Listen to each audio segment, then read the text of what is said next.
noches amigos de Denuncia Ciudadana. Hoy durante estas fechas estaremos dando a conocer el panorama del coronavirus COVID-19 desde cómo está afectando a nivel mundial hasta llegar al estado de Yucatán. La epidemia de la enfermedad por coronavirus 2019 comenzó a fines de diciembre de 2019 en un mercado de animales de la ciudad de Wuhan, capital de la provincia de Hubei en China Central. Desde entonces se ha extendido rápidamente por China y en otros países, lo que ha generado miles de contagios en diversos países alrededor del mundo. Hasta el momento, el coronavirus COVID-19 ha dejado un saldo de 1.133.758 casos en todo el mundo, mientras que los fallecidos son 62.884. El número de casos nuevos de coronavirus sigue creciendo. Desde diciembre, el virus se ha propagado a casi todos los continentes, salvo la Antártida. La pandemia afecta a 208 países y territorios, en donde, según cifras oficiales, ha mostrado una aceleración en el número de casos y fallecimientos diarios globales, pese a la estabilización en grandes focos de contagio como Italia o España. Apenas en el 22 de enero del 2020, el estado mundial del coronavirus era de 513 casos en China. Al día de hoy, 6 de abril, Estados Unidos ha pasado a ser el país con más víctimas del COVID-19, con más de 312.000 infectados y 8.468 fallecidos. De este, según la OMS, le sigue España, que ha contabilizado 130.000 casos contagiados, y el número de fallecidos es de 12.418. De ahí Italia, que tiene 124.000 casos confirmados y 15.362 fallecidos.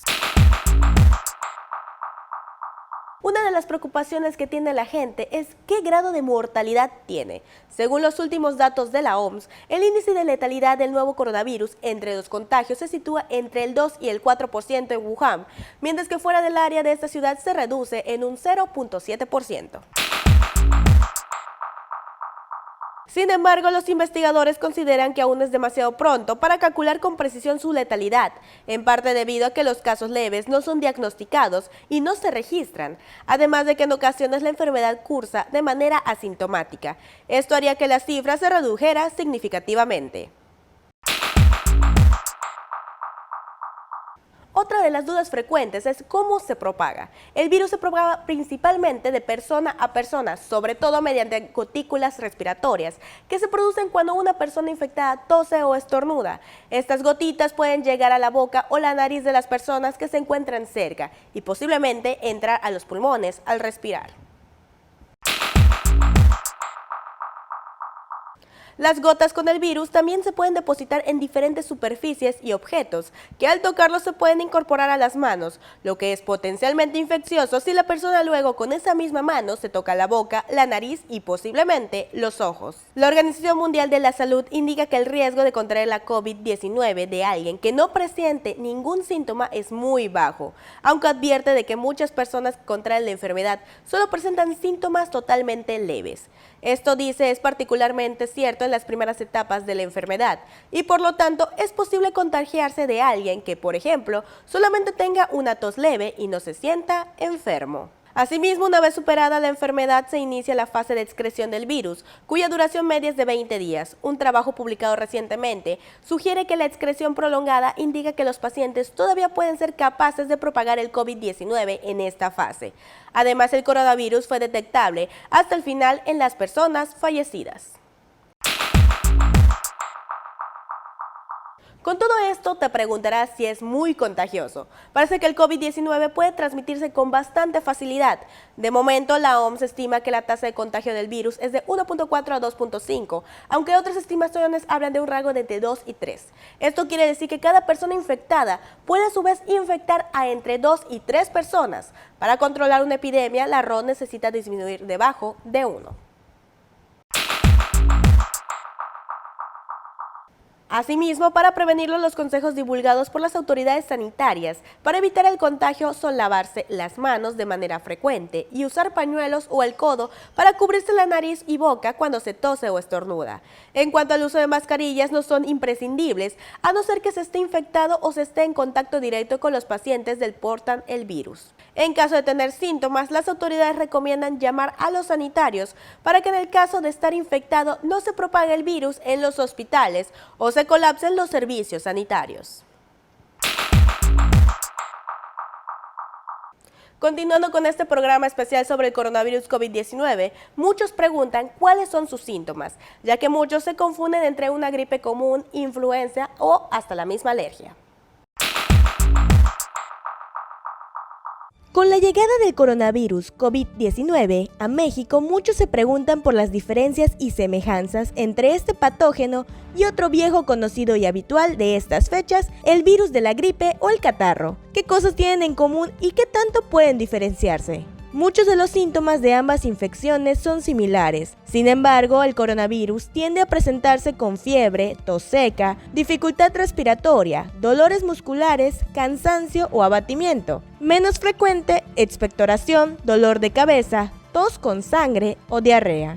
Sin embargo, también parece que los afectados por una u otra enfermedad presentan ciertas particularidades, como el moqueo o el dolor de garganta, que son molestias típicas de las infecciones de las vías respiratorias altas. Es decir, si su nariz gotea y está estornudando con frecuencia, usted tiene seguramente un catarro o una gripe normal. El nuevo virus ataca las vías respiratorias bajas, por lo que los infectados desarrollan tos seca, dificultad respiratoria o neumonía, pero no dolor de garganta. En el caso de su transmisión, ambas enfermedades se transmiten también por vía respiratoria. Sin embargo, sí parece que el coronavirus tiene una mayor capacidad de transmisión que la gripe común. Se estima que se da un contagio de unos 3 individuos por cada persona infectada, mientras que en el caso de la gripe, esta transmisión llega a 1 o 2 personas.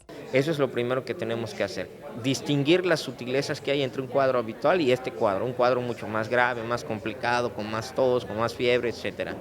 En segundo lugar, hacer una buena historia clínica donde se puedan detectar los factores de riesgo. O sea, yo ya tengo una persona con un cuadro respiratorio, entonces empiezo a investigar si tiene los riesgos, por ejemplo, de haber viajado o haber estado en contacto con casos sospechosos o con casos confirmados. Lo siguiente para estar preparados es contar con el abasto de medicamentos suficientes, que en este caso, como te dije, va encaminado a ciertos antivirales, aunque no sean específicos, como el Tamiflu, la Mantadina, etcétera, y los medicamentos que se llaman sintomáticos, o sea, para manejar la calentura, las flemas, la tos, etcétera. Y bueno, evidentemente, la Secretaría de Salud se prepara también llevando un seguimiento de lo que a nivel federal la Secretaría de Salud Nacional le va mandando, ¿no? Por ejemplo, hay fases en la parte de epidemiología, existen fases. Entonces dice fase 1 epidemiológica, fase 2, fase 3, y entonces ahí le va a decir, cierras el viaje, evitas que la gente vaya a lugares públicos, distribución de cubrebocas. Bueno, eso si se diera un caso, la Secretaría va siguiendo esos lineamientos que además son globales, o sea, se manejan por la Organización Mundial de la Salud en todos los países y desde luego a nivel federal y los estados lo van cumpliendo de acuerdo a la situación. Tanto en el caso de la gripe como en el del coronavirus COVID-19, las personas con más riesgo de morir y sufrir complicaciones por culpa de la infección son los ancianos y personas con un cuadro de patologías previas o inmunodepresión. Por ello se externa tomar las debidas precauciones. Los síntomas descritos para la neumonía de Wuhan provocada por el nuevo coronavirus son fiebre, dolor de cabeza y fatiga, acompañados de tos seca y sequedad, y en muchos casos de disnea, que es la dificultad para respirar. Estos síntomas se comparten con muchas patologías, por lo que para no saturar los servicios de salud y evitar nuevos contagios, el gobierno federal recomienda llamar al número 800-0044-800 y pide no salir de casa hasta estar totalmente seguro que no es un riesgo. En México, el COVID-19 tuvo su primer caso por parte de un hombre de 35 años procedente de Italia el 28 de febrero de 2020. A partir de ese día se han ido en aumento.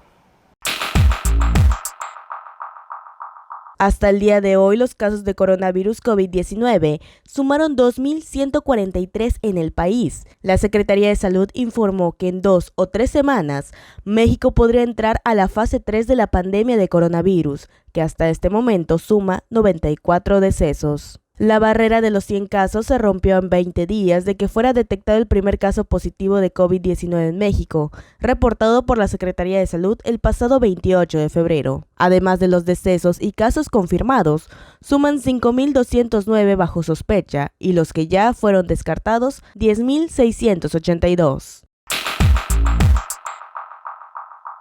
En el caso del estado de Yucatán, las autoridades han implementado una serie de procedimientos de sanidad para evitar que sigan en aumento los casos. Sin embargo, el panorama sigue en aumento.